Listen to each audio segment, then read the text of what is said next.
Nurminen Logistics, 140 vuotta. Se on pitkä historia, johon on mahtunut monia kulkupelejä, liiketoiminnan osa-alueita ja henkilöitä yrityksen johdossa ja työntekijöinä. Tässä on Juha Nurminen, pörssiyhtiön entinen toimitusjohtaja ja yksi merkittävistä nykyisistä omistajista. Hän on tehnyt pitkän, liki 60-vuotisen uran Jon Nurmisen perheyhtiön johdossa. Yhtiö oli aikanaan Suomen suurin huolintaliike. Tässä on Bokin kuuluisa maalaus, jossa näkyy Inkeri Nurminen uljaslaiva, joka on niinku Nurmisen historian startti täällä logistiikan puolella. Nurminen Logisticsin historia ulottuu vuoteen 2026 mennessä aina 140 vuoden taakse. Liiketoiminta logistiikan puolella lähti liikkeelle laivoista ja nykyään tavara kulkee junaraiteilla. Mutta 140 vuoden aikana rahtia on ehditty kuljettaa niin maassa kuin ilmassakin. Rauma tunnetaan vanhana merenkulkukaupunkina. Mistä kaikki oikeastaan lähti liikkeelle? No joo, sitten täytyy mennä tuonne 1800-luvun puoleen ja siellä mun isoisän isä, joka oli metsän mies ja teki puutavarakauppaa. Kun siinä oli sitten vientimarkkinat kyseessä, niin hän rupesi miettimään, että voisiko tätä ruveta itsekin kuljettamaan. Ja siitä kaikki oikeastaan lähti liikkeelle. Syntyi ajatus omasta laivasta, joka rakennettiin omasta puusta ja omilla käsillä. Kaikki pitivät ideaa hulluna, mutta uljas purjehti yli 50 vuotta. Siitä tuli koko Nurmisen historian toteemilaiva. Esimerkki siitä, että kun tekee itse ja uskaltaa, syntyy jotakin pysyvää. Jos me puhutaan erilaisista logistiikan osa-alueista ja merikuljetuksista, niin jossain tankkikuljetuksissa niin ei ole kauheasti muuttunut muuta kuin, että aluskoot on valtavasti lisääntynyt. Linjaliikenteessä on tapahtunut iso muutos sillä lailla, että koko konttikuljetus on mullistanut sen. Ei ole enää irtokappaletavaraa, jopa puutavara liikkuu konteissa. Asia, jota mun isäni ei olisi ikinä uskonut. Hän ei sanonut, että ei edes paperia tulla ikinä konteissa kuljettaa. Joskus Nurminen oli laivaliikennettä ja nykyään puolestaan erityisesti rautatielogistiikkaa. Onko Nurmisessa jotakin sellaista pysyvää, mikä ei riipu kulkupelistä, saati vuosisadasta? No nurmislaisuus, kyllä se on joku DNA, vaikka yhtiössä ihmiset vaihtuu ja juna kulkee. Niin kyllä se nurmislaisuus silloin, kun tulinkin taloon 2005, niin se oli uutta. Uskallettiin tehdä, kokeilla uutta ennakkoluulottomasti. Oli rohkeutta ja sen lisäksi tietysti vaaditaan osaamista ja jonkun verran resursseja ja sitten onnea viimeiseksi. Niin sitä kaikkea oli jo silloin ja kyllä se henki on säilynyt. No nurmislaisuus on ehdottomasti osaamista, joustavuutta, sitoutumista, mutta ennen kaikkea sitä innostumista.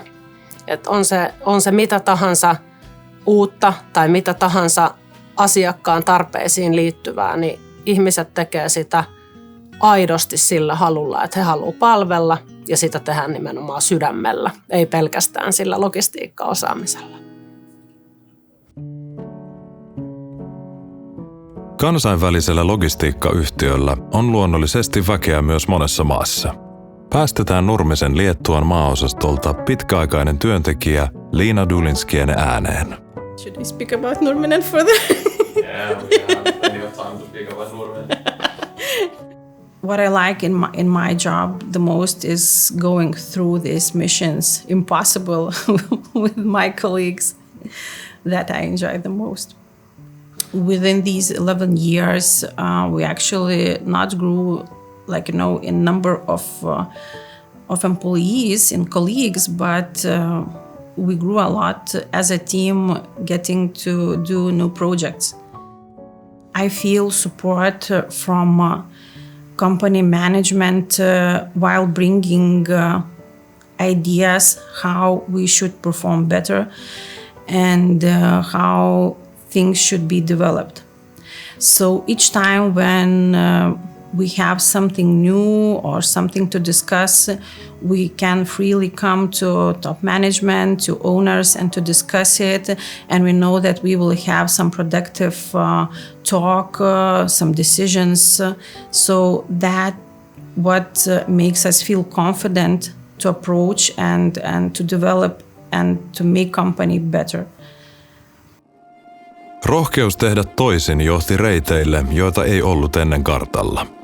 Nurminen on ajasta riippumatta ja kulkuvälineestä huolimatta aina kulkenut eteenpäin.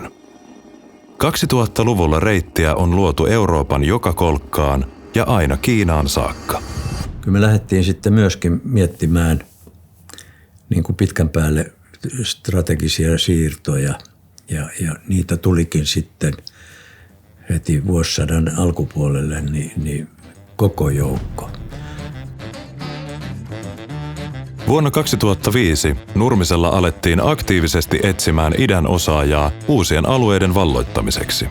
Lehti-ilmoituksessa kuulutettu hallituspaikka täytettiin Olli Pohjanvirran saappailla. No pörssilistaus on tietysti, se ei ole liiketoiminnallisesti iso niin kuin itsessään, siihen tekemiseen ei välttämättä suoraan vaikuta, mutta pörssilistaus tuo tietysti näkyvyyttä, se tuo tiettyä rakennetta yhtiöön, se tuo uusia omistajia luonnollisesti ja silloin pitää asioita katsoa monessa mielessä vähän eri kantilta kuin puhtaasti ei-listatusyhtiössä. Ehkä tavallaan nyt se lähihistorian suurin muutos on tapahtunut siinä, kun 2017 meni ensimmäiset junat Suomesta Kiinaan ja Mongoliaan ja lähdettiin kehittämään ihan systemaattisesti nimenomaan sitä Kiinan junaa, jonka jälkeen kun se saatiin hyvin toimimaan, niin asiakaskysyntä selkeästi kasvoi. Tehtiin junia Japaniin, Koreaan, Singaporeen, Vietnamiin, jopa ensimmäisenä eurooppalaisena toimijana Intiaan. Tässä on tapahtunut matkan varrella nimenomaan rautatiepuolella suuri harppaus sinne ihan etulinjaan, että ollaan ihan edelläkävijänä avattu uusia yhteyksiä käyttämällä olemassa olevia raiteita ja satamayhteyksiä. Oltiin oikeasti ihan todellinen edelläkävijä siinä rautatieliikenteessä ja siitä isosti perustuu meidän ihmisten uskallukseen alkaa tekemään uutta ja oppia uutta. No, Nurminen ehdottomasti erottuu siinä, että rautatietoimijat tyypillisesti tarjoaa rautatiepalvelua asemalta asemalle. Nurmisen palvelu on aina ovelta ovelle, eli riippumatta siitä, missä toimitaan, onko se Kiinassa, onko se Uzbekistanissa, onko se Italiassa, niin me hoidetaan etu- ja jatkorahdit, tullidokumentointi, koko tavallaan sen toimitusketjun koordinointi, eli me ollaan täyden palvelun rautatieoperaattori. Nurminen on laajentunut vuosien varrella myös yritysostojen kautta, ja hiljattainkin. Uskallettiin ostaa Nordrail rautatieliiketoiminnat Suomessa, Ruotsissa Estinger Rail vuosi sitten vajaa, ja ne on kaikki niin kuin jatkumoa sille kansainvälisen rautatieliikenteen osaamiselle, jota meidän konserni on kerätty tekemisen kautta aivan poikkeuksellista osaamista. Että kyllä ne isoimmat virstanpylväät on, ja sitten sinne mahtuu tietysti paljon sinne taakse pienempiä milestoneja.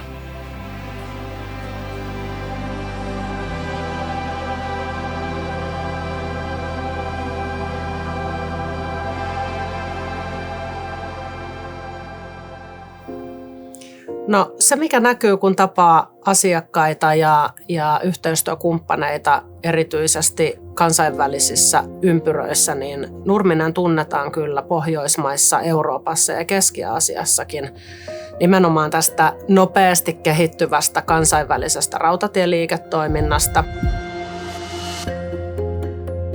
Nurminen's strength lies in its logistic competence, operational reliability, and clear understanding of the Eurasian logistics landscape. The company shows flexibility and strong commitment to finding practical solutions, especially for complicated multimodal operations involving several border and transport modes. Such dedication and efficiency have significantly strengthened our partnership and confirmed that Nurminen truly values long-term cooperation and shared success in the joint development. Suomalaisena logistiikkayhtiönä Nurminen on toki kuljettanut puuta, paperia ja raskasteollisuuden tuotteita maailmalle. 2020-luvulle tultaessa rahti on monipuolistunut ja konteissa liikkuu nykyään myös monenlaista modernia teknologiaa, erilaisia komponentteja sekä vaikkapa autojen latauspisteitä. Donc bonjour, je m'appelle Philippe Barbe, donc je suis le conseiller du président du groupe NW. Finland is the first country for us outside of France, so it's a specific place in our heart and in our strategy because we started in Finland 4 years ago, and in 4 years we came from nothing to today being the leader on the market. We started working with Nurminen since the very beginning, so we did the first pilot project together, and so it was very logical for us to continue the partnership.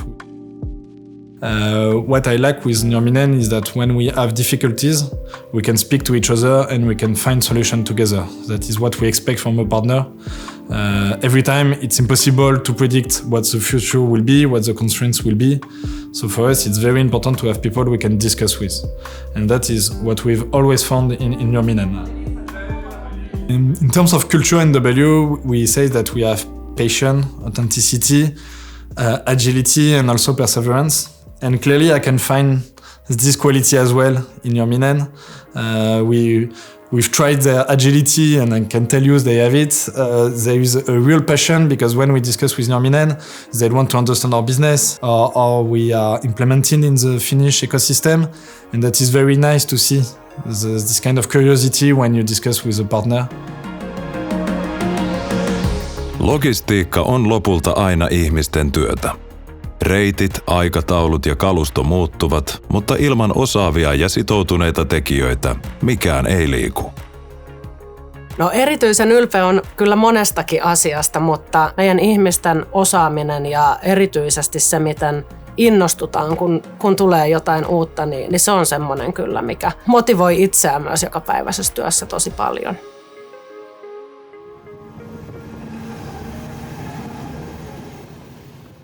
Vastuullisuus on tullut uutena myöskin. Jos 50 vuotta sitten olisi puhuttu hiilijalanjäljen laskemisesta, niin kukaan ei olisi ymmärtänyt, mistä se on edes kyse. Mutta tämähän on myöskin logistiksin iso kilpailuetu, koska se on kaikista vähähiilisin kuljetusmuoto. Ihan toista luokkaa kuin merikuljetukset. Puhumattakaan autokuljetuksista tai vielä enemmän lentokuljetuksista. Jos katsotaan niin kuin vastuullisuutta laajasti, niin isoin osa vastuullisuutta on kannattavuus. Ilman yhtiön kannattavuutta ei voi olla oikeastaan mitään muuta kuin ongelmia. Ja kannattavuus on se, että se pitää pystyä aina pitämään ja se pitää pystyä pitämään tietysti kestävällä tavalla. Ja se tarkoittaa silloin niin kuin vastuullisuus sitä, että me tehdään liiketoimintaa, joka on tärkeää. Me tehdään sitä tehokkaasti, ei tuhlata mitään resursseja sen suorittamiseen. Ajatellaan asiakasta, tietysti ajatellaan itseämmekin, että se sopii meille se liiketoiminta. Meidän ihmiset viihtyy ja oppii siinä. Tulevaisuutta ei voi ennustaa, mutta siihen voi valmistautua kokemuksella, osaamisella ja kyvyllä muuttua. No, Nurmisen tulevaisuus on toivottavasti erittäin positiivinen nimenomaan siellä rautatieliikenteen puolella. Uskon, että seuraavina vuosikymmeninä Nurminen kehittyy niin, että on yksi johtavia toimijoita Kiinan ja Euroopan välisessä rautatieliikenteessä, vahvistaa merkittävästi asemaansa myös Euroopan ja Pohjoismaiden välisessä liikenteessä ja tuo nimenomaan asiakkaille lisäarvoa myös siihen ympäristöystävällisen kuljettamisen vaihtoehtoihin.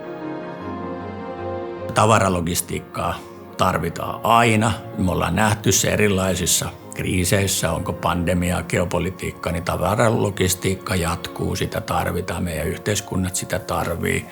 Tapahtuu siellä maailmalla mitä tahansa, niin me ollaan se taho, joka hoidetaan ja ratkaistaan ne ongelmat meidän asiakkaiden puolesta ja löydetään uudet kuljetusreitit sujuvasti niillä toimitusketjuilla, että ei pelkästään raiteilla, mutta tarvittaessa muutenkin, niin sitä kautta pidetään ihan koko maailma raiteillaan.